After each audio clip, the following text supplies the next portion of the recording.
Bonjour Madame Bonnet, Bonjour Monsieur Young. bienvenue sur le site de DoAgroScience. Merci de nous accueillir.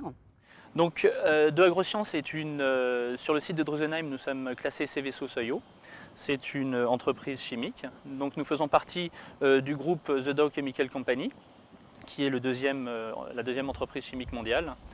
Et notre spécialisation, c'est tout ce qui est molécules agrochimiques. Donc le site est scindé en deux grandes parties. Une première partie qui est synthèse de tout ce qui est matière organique. Donc c'est les matières actives qui vont agir au niveau de la plante. Donc pour revenir un tout petit peu en arrière, ce que nous faisons, ce sont des herbicides et des fongicides.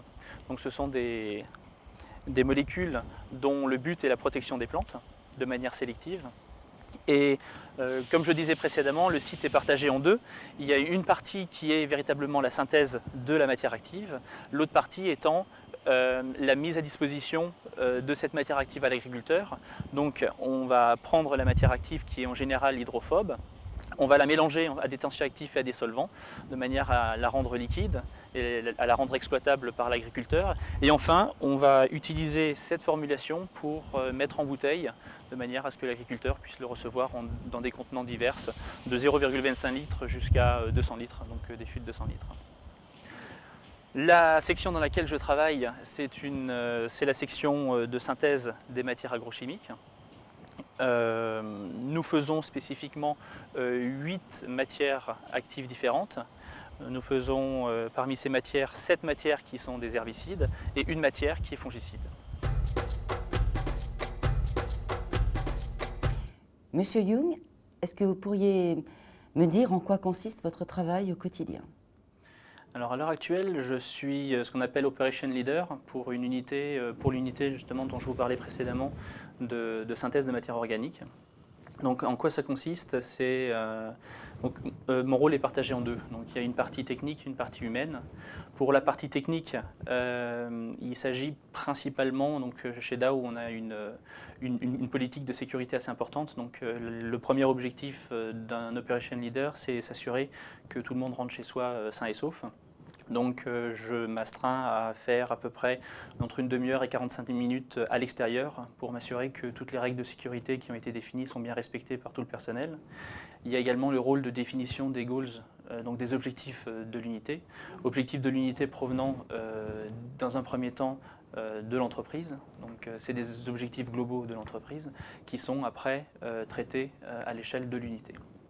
L'autre point également, il y a toute une part d'aspect réglementaire. Donc quand un nouveau texte de loi il sort au niveau européen ou au niveau national, il faut que je m'assure que, avec d'autres collègues, avec le groupe réglementaire du site, il faut que je m'assure que l'unité en question, donc l'unité pour laquelle je suis responsable, respecte bien ces nouvelles règles qui ont été définies à l'échelle française ou européenne. D'accord. Voilà. Dans mon rôle également humain, c'est la définition des objectifs individuels de chacun. Donc c'est les rencontrer en général 2 fois par an, 3 fois par an.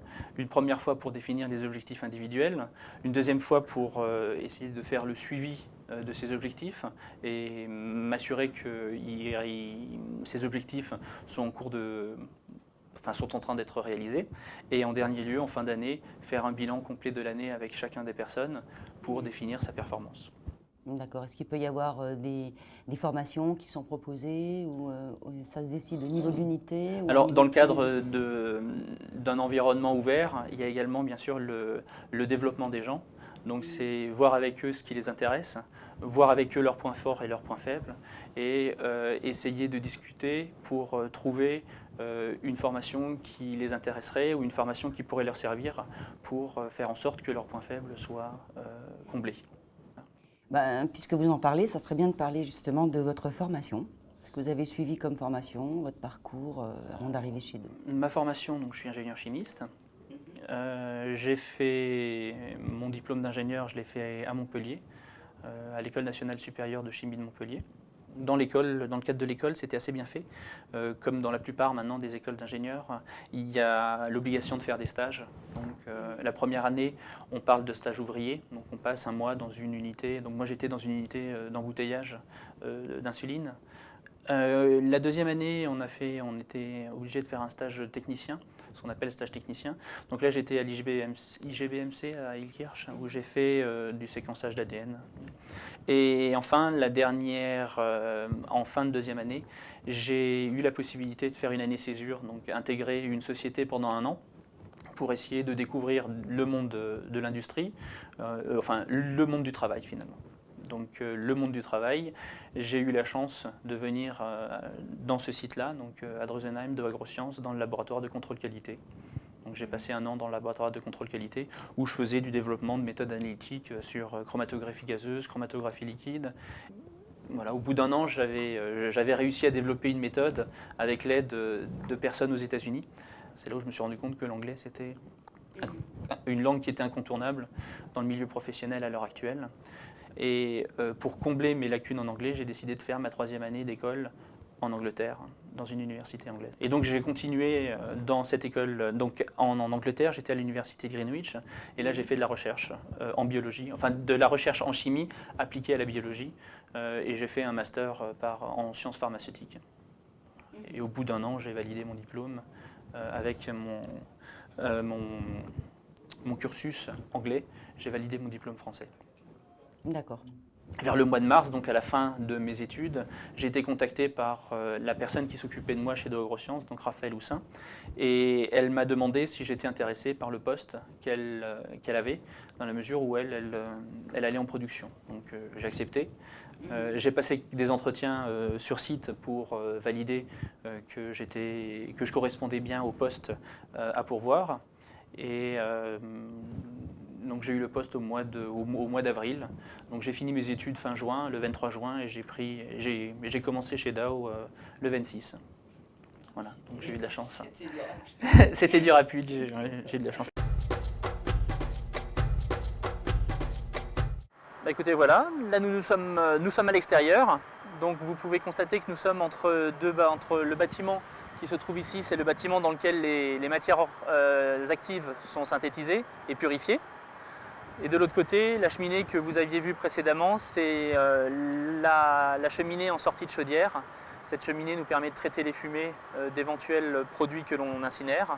Et également, la chaudière nous permet de générer de la vapeur.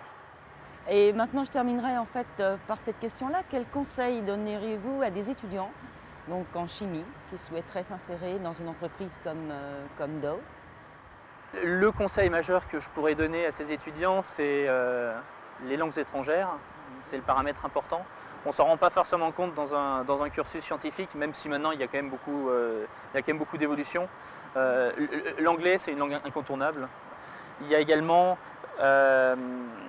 l'importance des stages. Donc, je vous disais précédemment, les écoles d'ingénieurs à l'heure actuelle obligent leurs élèves à faire des stages. C'est extrêmement important.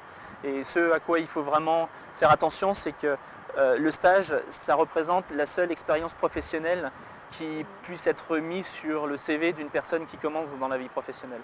Donc bien faire attention au type de stage que l'on choisit, parce qu'en général, par rapport aux personnes que je connais, le stage a vraiment déterminé le premier emploi de ces personnes-là. Oui. Voilà. Et en dernier lieu, ça paraît dérisoire de le dire, mais l'outil informatique, très important, donc, en particulier Excel, c'est vraiment l'outil qu'on utilise le plus dans le milieu professionnel. Moi, je vous remercie beaucoup de vous avoir présenté en fait votre entreprise, de vous être présenté. Écoutez, je vous remercie, ça a été très intéressant.